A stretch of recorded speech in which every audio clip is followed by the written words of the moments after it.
Import substitution is not a long-term viable proposal on its own. Entire value chains are required to make the import substituted products competitive for exporting, so as to generate the foreign exchange required to keep the industries running.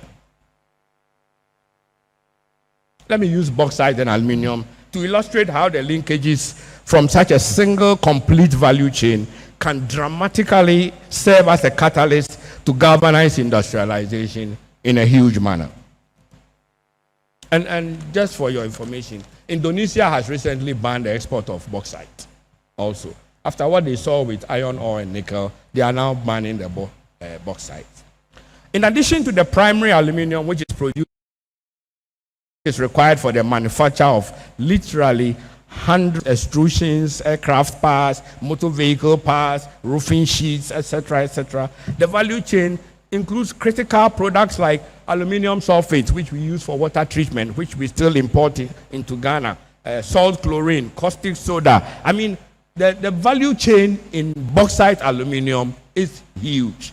A comprehensive study of that value chain, bauxite aluminium, in the first years of upstream oil mining in Ghana in 2010 by a consultancy called Enos Consult, and it's available with NDPC, and in my office I got a copy, demonstrated that using the additional financial resources available from the then newly discovered oil and gas, Ghana could have, over the next 10 years, between 2010 and 2020, we could have driven our per capita income to $10,000 per head and created 3 million jobs if we had used that newly discovered money from oil to exploit that value chain.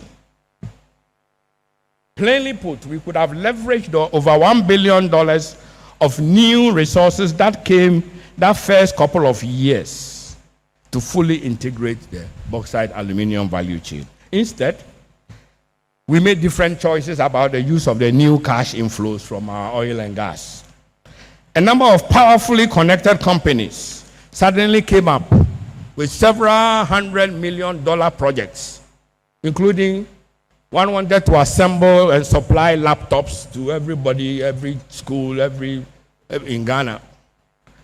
And with various youth in agric, youth in this, all various such projects, and they all got paid from this new oil money. It will make an interesting study to document the use of Ghana's first oil money in the first 5 years of oil. It is one of the greatest lost opportunities of our nation.